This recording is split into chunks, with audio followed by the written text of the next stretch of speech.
신자는 제약된 세상에서 살아갑니다. 세상은 우리에 대해서 적대적입니다. 그래서 이 세상과의 싸움이 우리에게 있습니다. 뿐만 아니라 우리 안에도 재성이 있기 때문에 이 재성과 또 날마다 부딪히고 싸우는 싸움이 있습니다. 안으로 밖으로 우리는 영적 전쟁 가운데 있고 믿음의 싸움 가운데 있습니다. 이런 우리의 현실 때문에 낙심이 찾아오고 영적 침체가 찾아옵니다. 근데 중요한 것이 무엇이었습니까? 영적 침체는 언제든지 오는데 일어나는 것이 중요하다 했죠. 빠른 시간에 빨리 일어나서 또 원인을 잘 찾아 대처를 해서 다시 본 궤도로 올라서는 것, 그것이 중요합니다. 그걸 지금 우리가 지금 계속해서 다뤄가고 있습니다. 오늘은 종의 영에 매이는 것에 대해서 살피려고 합니다. 종의 영이란 무엇인가? 노예 정신을 말합니다. 하나님을 믿는데 하나님을 우리 아버지라 이렇게 알고는 있는데 실질적으로 그렇게 받아들이지 않는 것이죠. 하나님을 무서운 주인, 우리는 노예, 그렇게 신앙생활을 하시는 분들이 있다는 것입니다. 이런 분들이 특징이 뭐냐면 신앙생활을 어떤 규칙이라고 생각합니다. 성경책은 규칙 모음집이라고 여깁니다. 이 규칙을 잘 따라 행하면, 주인의 지시죠. 지시를 잘 따라 행하면 상급이 있고 복이 있고, 그러나 이 주인의 지시를 잘못 따라가면, 규칙을 어기면 이제 주인이 혼을 내는 것이죠. 벌을 내리고 무섭게 되는 겁니다. 무서운 하나님이 되는 것입니다. 세상 종교가 다 그렇습니다. 다 규율집이 있고 그 규율대로 행하지 않으면 벌을 받죠. 그 규율대로 행하면 구원을 받고, 무슬림 같은 경우 무슬림이 믿는 하나님은 무서운 하나님입니다. 그죠? 유대교의 하나님도 무서운 하나님이십니다. 천주교의 하나님도 무서운 하나님이시죠. 또 불교나 다른 기타 종교도 다 무섭습니다. 열심히 수행하고 득도를 해야지 되는데 그렇게 못하면 막 이상하게 인생이 돌아가게 되기 때문에 이게 다 종의 영입니다. 종의 영. 종의 영. 하나님은 주인, 우리는 종, 노예, 이렇게 여기는 것이죠. 15절 보시면 너희는 다시 무서워하는 종의 영을 받지 아니하고 양자의 영을 받았으므로 우리가 아빠 아버지라 부르짖느니라, 이렇게 말씀하고 있습니다. 자, 우리는 이 무서워하는 종의 영에서 벗어났습니다. 양자의 영, 성령을 받았습니다. 그래서 하나님은 우리 아버지가 되시죠. 아빠 아버지라 부르짖는다, 이렇게 말씀하셨습니다. 자, 그런데 다시 무서워하는 종의 영, 이렇게 얘기하고 있죠. 이 말은 다시 종의 영으로 돌아간다는 겁니다. 그렇게 신앙생활을 하는 사람들이 많다는 것이죠. 율법을 지킴으로써 의롭다함을 받을 수 없다는 것 다 알고 있습니다. 오직 예수의 피로만 의롭다함을 받고 구원받을 수 있다는 걸 알고 있습니다.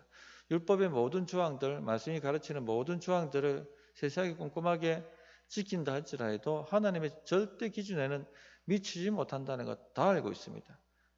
오직 주님의 그 속죄와 말씀을 죽기까지 이루어 주신 그 의에 대한 의의 전가가 그걸 믿음으로 말미암아 구원을 받는다 하는 것을 다 아는데, 교묘하게 이 무서워하는 종영에 빠져들게 만듭니다. 사단이 그렇게 호락호락하게 우리가 멋지게 신앙생활 하도록 내버려 두지 않죠. 이 여러 가지 방법을 다 동원해가지고 교묘하게 우리 안에 종의 영이 사로잡히도록 그렇게 만듭니다. 그래서 어느 순간 정신 차리지 않고 막 하다 보면 신앙생활이 율법 수행이 되어버리고 맙니다.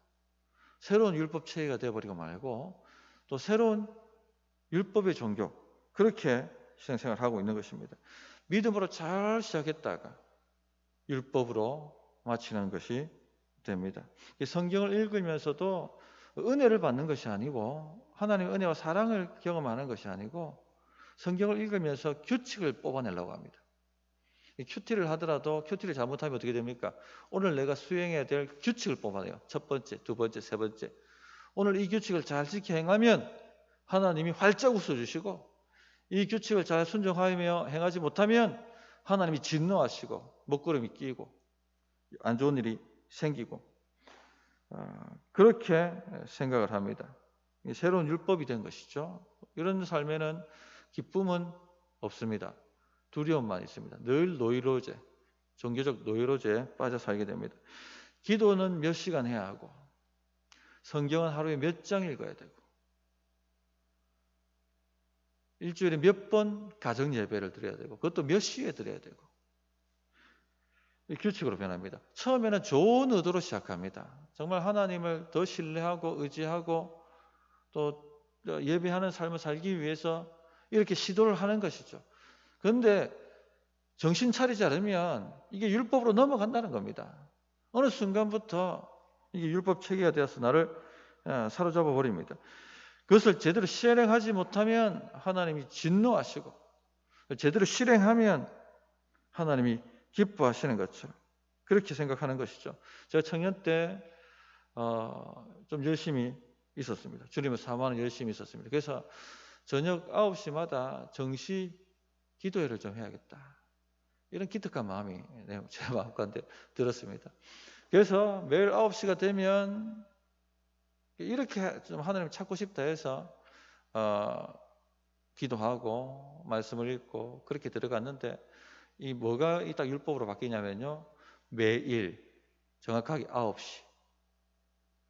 본질이 아니거든요. 근데 여기에 딱 묶여버린 것이죠. 어느 순간 9시 정확하게 내가 기도하지 못하면 하나님이 저한테 이렇게 하시는 것 같아요. 그 정도 정성도 없어? 나를 그 정도밖에 사랑하지 못하는 거야? 정확하게 9시를 지켜서 나를 찾아올 수 없단 말이야? 네 마음이 이 정도밖에 안 돼? 종영이 사로잡히는 거예요. 어느 날 너무 바빠가지고 하루를 빼먹었어요. 그랬더니 하나님이 저한테 이렇게 하시는 것 같아요. 너희 지금 내가 너를 이렇게 사랑했는데 네가 나한테 하는 얘기가 고작 이거밖에 안 된단 말이야. 어떻게 하루를 빼먹을 수가 있어? 마음을 다해 힘을 다해 목숨을 다해 나를 사랑해야 되는데 어떻게 하루를 네가 빼먹을 수가 있어? 너 안 되겠다. 지금까지 네가 했던 모든 9시 기도회는 무효다. 오늘부터 다시 해라. 오늘부터 다시 해가 나를 감동시켜봐. 이렇게 말씀하시는 것 같았어요. 그때부터 9시 정시 기도회는 제게 기쁨이 아니었습니다. 무서운 일이었어요. 9시 정확하게 땡 하고 시간을 맞추기 위해서 8시부터 벌벌벌 떨면서 시계를 봤어요. 그리고 바쁜 일이 생기면 그때부터 긴장하기 시작하는 겁니다. 9시 가야 되는데 9시 기도해야 되는데. 이렇게 신앙생활을 하면은 행복하겠습니까? 하나님 우리 아버지는 기뻐하시겠습니까? 종의 영에 매이는 것이죠. 이런 식으로 우리는 종에게 빨려 들어갑니다. 중세 수도원 운동이 이런 식의 종영에 빠져 들어갔죠. 로마가 너무 타락했어. 이렇게 세속에 물들 수가 없다. 하나님 시당을 찾아야겠다 싶어서 직장 버리고 모든 재산 다 팔아서 가난한 자에게 나누어 주고 광야로 그렇게 들어갔습니다. 그렇게 모인 사람들이 수도원을 이루었어요.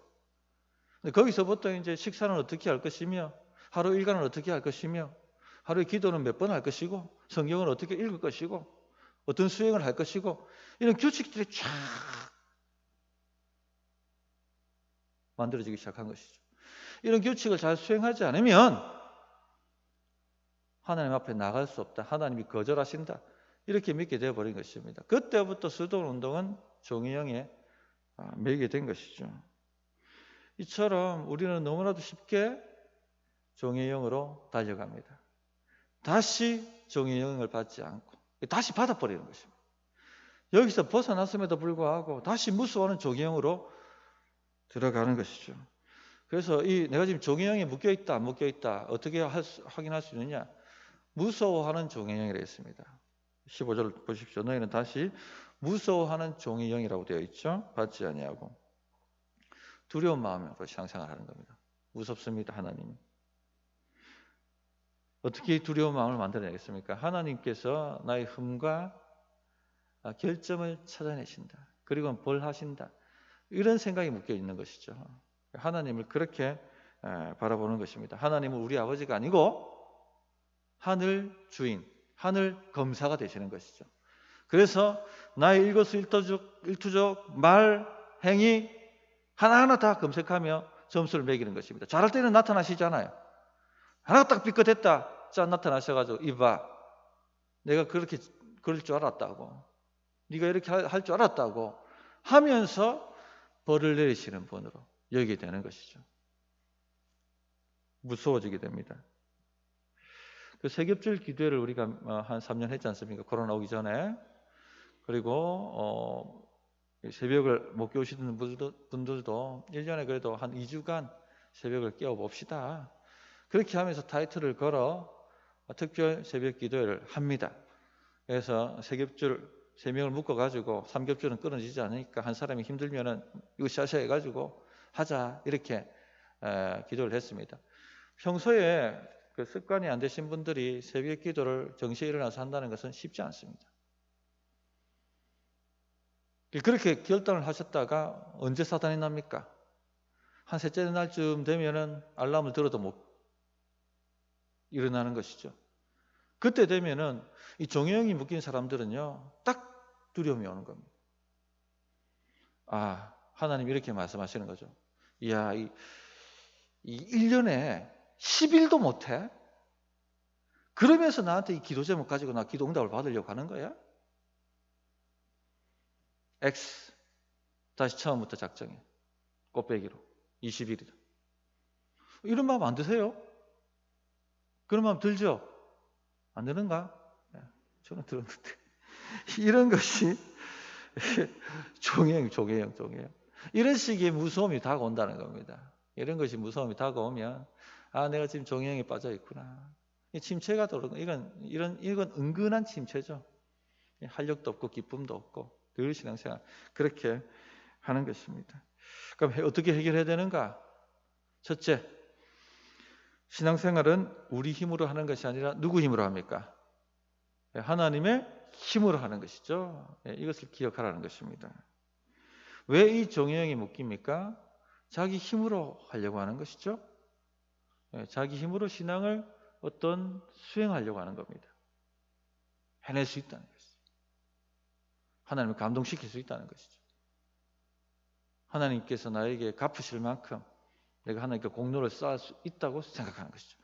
내 힘으로 못합니다. 죽었다 깨어나도 우리는 우리 힘으로 살아낼 수가 없습니다. 하나님이 능력 주셔야 되는 겁니다. 그런데 많은 분들이 구원은 뭘로 받는다고 생각합니까? 은혜로 받는다고 생각합니다. 믿음으로 받는다고 생각합니다. 그러나 신앙생활은 뭘로 한다고 생각합니까? 내 힘으로, 내 열심으로. 그렇게 생각하는 사람이 진짜 많습니다. 구원은 은혜로, 성화는 내 힘으로, 구원은 믿음으로, 상급은 내가 잘하는 공로로, 내 공로로, 내가 하는 것만큼, 이렇게 생각한다는 것이죠. 내가 기도한 만큼, 내가 헌신 봉사한 만큼, 내가 성경을 많이 읽은 것만큼, 이렇게 생각한다는 것입니다. 아닙니다. 처음도 은혜요, 과정도 은혜요, 끝도 은혜입니다. 처음도 하나님의 능력이고, 과정도 하나님의 능력이고, 끝도 하나님의 능력입니다. 이것을 정확하게 규정 잡으라는 겁니다. 정확하게 잡으라는 겁니다. 빌립보서 4장 13절에 이렇게 말씀하셨죠. 내게 능력 주시는 자 안에서 내가 모든 것을 할 수 있느니라. 하나님이 능력 주셔야지 모든 것을 할 수 있습니다. 하나님 능력 안 주시면 모든 걸 할 수가 없는 거예요. 구원도 하나님의 능력으로 받는 것이고, 상급도 하나님의 능력으로 받는 것이고, 구원도 하나님의 능력으로 받는 것이고, 복도 하나님의 능력으로 받는 것입니다. 절대 혼돈하시면 안 돼요. 그래서 처음도 하나님을 의지하는 것이고 끝도 하나님을 의지하는 것입니다. 내게 능력 주시는 자 안에서 내가 모든 것을 할 수 있느니라. 능력 주시는 자라고 하셨어요. 하나님은 능력을 주신다는 것입니다.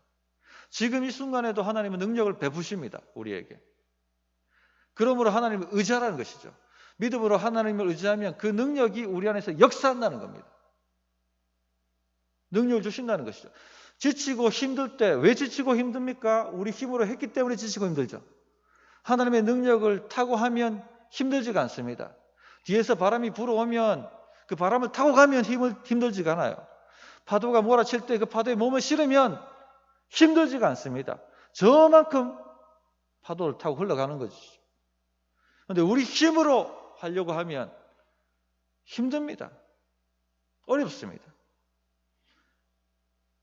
하나님의 능력, 지치고 힘드실 때는 하나님은 나에게 능력을 베푸시고 있다 하는 것을 다시 기억하고 의지하고 믿으라는 것입니다. 하나님 지치고 힘들었습니다. 그러나 주님은 나에게 능력 주시는 분이십니다. 내가 주님을 의지합니다. 주여 내게 능력을 주십시오. 그렇게 하나님 바라보고 의지하고 나가라는 것이죠. 그러면 하나님께서 능력 주신다는 것을 어떻게 알 수 있습니까? 지금 나에게 능력을 공급하고 계시다는 것을 내가 어떻게 알 수 있습니까? 체험이 좀 있어야 되는 것이죠. 성령께서 힘을 주실 때는 우리 안에 소원이 일어납니다. 불이 일어나요. 불이 없으면 안 되는, 불이 꺼졌으면 이거 힘이 지금 하나님 능력을 의지하지 못하고 있는 것이죠. 빌립보서 2장 13절에 너희 안에서 행하시는 이는 하나님이시니, 하나님이 우리 안에서 행해 주셔야지 우리 밖으로 행함이 나타나는 것이죠. 하나님 우리 안에서 행하시지 않으면 능력이 나타나지 않습니다. 우리 안에서 행해 주시니까 우리가 행할 때 역사가 나타나는 것입니다. 너희 안에 행하시는 이는 하나님이시니 자기의 기쁘신 뜻을 위하여 너희에게 무엇을 두고? 소원을 두고 행하게 하시다니. 이게 불입니다. 불. 성령 충만이죠. 엘리야가 완전히 낙심됐을 때, 영적 침체에 빠졌을 때, 자기 힘으로 해보려고 하다 완전히 꼬로 박았을 때 어떻게 됐습니까? 죽고 싶었습니다. 소원이 사라졌어요. 불이 사라졌어요. 마음에. 그런데 호렙산에서 하나님을 다시 만나고 하나님의 세미한 음성을 들으니까 마음에 뭐가 일어납니까? 불이 일어나는 거예요. 여우에게 기름을 붓고 엘리사에게 기름을 붓고 다시 사역의 현장으로 뛰어들게 되는 것입니다. 이 불입니다. 불. 마음의 불. 지금 하나님 나에게 능력을 공급하신다. 어떻게 알 수 있어요? 마음에 불이 있느냐 없느냐. 너희 안에 행하시는 이는 하나님이시니 너희 안에 소원을 두고 행하게 하신다. 지금 내 안에 불이 꺼져 있다면 하나님 불을 일으켜달라고 기도하셔야 되는 것이죠. 엘리야처럼 호렙산으로 하나님을 찾아가야 됩니다. 하나님 다시금 말씀해 주십시오. 말씀이 끊어졌기 때문에 불이 끊어진 것입니다. 어느 순간 다시 말씀이 도전이 되고 말씀이 은혜가 되고 해보자는 마음이 들고 불이 일어나면 이거 능력이 온 것입니다. 그때는 믿음으로 담대히 행하십시오. 하나님의 역사가 나타날 것입니다. 첫째 해결책이 뭐냐? 내 능력이 아니라 하나님 능력을 한다는 것을 기억하라는 것입니다. 종이형에 묶이지 않으려면. 두 번째, 하나님은 우리 아빠 아버지가 되신다 하는 것을 알고 믿고 나가야 합니다. 15절을 다시 보시고 16절을 보십시오. 너희는 다시 무소하는 종의 영을 받지 아니하고 양자의 영을 받았으므로 우리가 아빠 아버지라 부르시느니라. 성령이 친히 우리 영과 더불어 우리가 하나님의 자녀인 것을 증언하시나니. 우리 안에 양자의 영이신 성령이 거하시죠. 힘들고 지칠 때 아빠 아버지를 경험하게 하십니다. 우리가 아빠 아버지를 경험할 때 하나님의 사랑이 우리 마음에 부어 들어옵니다. 그러면요 힘이 납니다. 전에 한번 말씀드렸습니다만 옥하는 목사님 그런 얘기 하셨어요. 성도는 어떤 힘으로 삽니까? 자기 안에 있는 능력으로 살지 않습니다. 자기 밖에서 오는 능력으로 삽니다. 오늘 너무나도 여러 가지 일이 겹치고 겹쳐서 힘들고 지쳐 내일 하루를 살 수 없을 만큼 깔아앉았을 때 그 마음으로 주님 앞에 나아가 하나님 나 너무 힘들어요 할 때 내가 너를 사랑하노라 하는 아버지의 음성이 들리면 힘이 올라온다는 것입니다. 도대체 이 힘이 어디에 있었는가? 어디에서 나타났는가 모를 만한 산을 옮길 만한 힘이 우리 안에 들어온다고 말씀하시죠. 이 나 같은 죄인을 사랑하사 독생자도 아낌없이 주신 그 하늘 아버지의 사랑을 생각하는데 왜 힘이 나지 않겠습니까? 왜 벌떡벌떡 일어날 수 없겠습니까? 그렇게 말씀을 하시는 것을 들었습니다. 맞습니다, 성도님. 이 아빠, 아버지가 경험되는 것이죠. 경험돼야 되는 거예요. 영적 침체에 빠졌다면 하나님이 나의 아빠, 아버지가 되신다는 것을 다시 기억하라는 것입니다. 그분은 하늘 검사가 아니에요. 하늘 검사가 아니고 우리를 노예로 부리고 채찍질 가하는 하늘 주인이 아닙니다. 아빠, 아버지가 되십니다. 아빠, 아버지가. 그것을 믿고 기도할 때 완전히 차원이 달라지는 모든 것이 변하는 역사가 나타난다. 로이드 존스가 그렇게 말씀하세요. 완전히 달라진다. 차원이 달라진다. 그것을 깨닫는 순간 모든 것이 변한다. 그렇게 말씀하시는 것이죠. 하늘 아버지가 경험되어지면 이분이 나를 책임지시고 이분이 나를 지켜주시고 이분이 나를 보호하시고 이분이 나를 이끌어 가신다 하는 것이 믿어집니다. 믿어져요. 그럼 우리 마음에 무슨 마음이 일어납니까? 하나님을 향한 사랑이 우리 마음에도 불같이 일어나요. 우리가 먼저 사랑하는 것이 아니라 하나님이 우리를 사랑하셨기 때문에 사랑하거든요. 체험도 마찬가지입니다. 하나님의 아빠, 아버지가 체험되어지면 우리 안에 하나님을 향한 사랑이 불같이, 이건 힘입니다. 이 능력이고 성령 충만이고 영적 침체를 완전히 벗어난 것이죠. 그래서 하나님 말씀대로 살고 싶어지는 것이고 그 살고 싶은 능력이 손이 올라오니까 능력이 나타나는 것이고 어느 정도까지 17절을 보시면 고난까지 능히 감당하게 되는 것입니다. 그러므로 지쳐 계시다면 하나님이 우리 아빠 아버지가 되신다는 것 믿으시고 마음을 터에 놓으십시오. 이런 기도 자리가 중요하죠. 터에 놓으십시오. 마음이 지치고 영적 침체에 빠지면 생각은 많아지는데 계속 깔아앉습니다. 중요한 것은 마음을 토하는 기도 자리가 중요합니다. 아빠 아버지를 경험하게 하십니다. 그때 돼야 올라옵니다. 힘이. 셋째, 우리가 하나님의 상속자라는 것을 알아야 한다 하는 것이죠. 17절 자녀이면 또한 상속자 곧 하나님의 상속자요 그리스도와 함께한 상속자니 우리가 그와 함께 영광을 받기 위하여 고난도 함께 받아야 할 것이니라. 우리가 하나님의 상속자요 그리스도와 함께한 상속자라고 하는 사실은요 우리의 영원한 운명이 이미 결정됐다는 것입니다. 우리는 하나님 나라에 속해 있는 사람이고 하나님의 모든 부여를 이미 받은 사람이고 이것은 변화되지 않습니다. 어떤 고난이 오든지 어떤 피조물이 닥쳐든지 누가 우리를 하나님 사랑에서 끊으려고 하든지 어떤 문제든지 결코 하나님의 손에서 빼앗을 수가 없는 것입니다. 이것을 알면 힘이 난다는 겁니다. 이것만 제대로 기억해도 낙심됐던 자리에서 벌떡벌떡 일어날 수 있는 힘이 공급된다는 것이죠. 이것을 알아야 한다라고 말씀하십니다. 자, 세 가지 해결책 말씀드렸습니다. 첫째, 뭐였습니까? 우리 능력으로 사는 것이 아니고 주의 능력으로 산다는 것이죠. 지금도 주님은 능력을 공급하고 계십니다. 나에게 능력이 왔다는 거 어떻게 알 수 있습니까? 불이 올 때 내 마음에 불이 오지 않는다. 주님 말씀해달라고 부르짖어야 되는 것이죠. 두 번째, 하나님이 우리 아빠 아버지가 되신다는 것을 알고 그 앞에 마음을 토해내는 것입니다. 부르짖고 기도하면 마음에 하나님의 사랑이 옵니다. 우리 성령이 그렇게 만져주세요. 마음을. 눈물이 다 한번 나면 그냥 힘이 오잖아요. 하나님 내가 너를 알고 있다. 염려하지 마라. 끝난 것입니다. 그러면. 셋째, 우리가 하나님의 상속자가 된다. 이미 우리 운명은 정해져 있고 이미 우리 상급은 정해져 있고 게임은 끝났다 하는 것을 믿으십시오. 그러면 이길 수가 있습니다. 찬양하고 기도하도록 하겠습니다.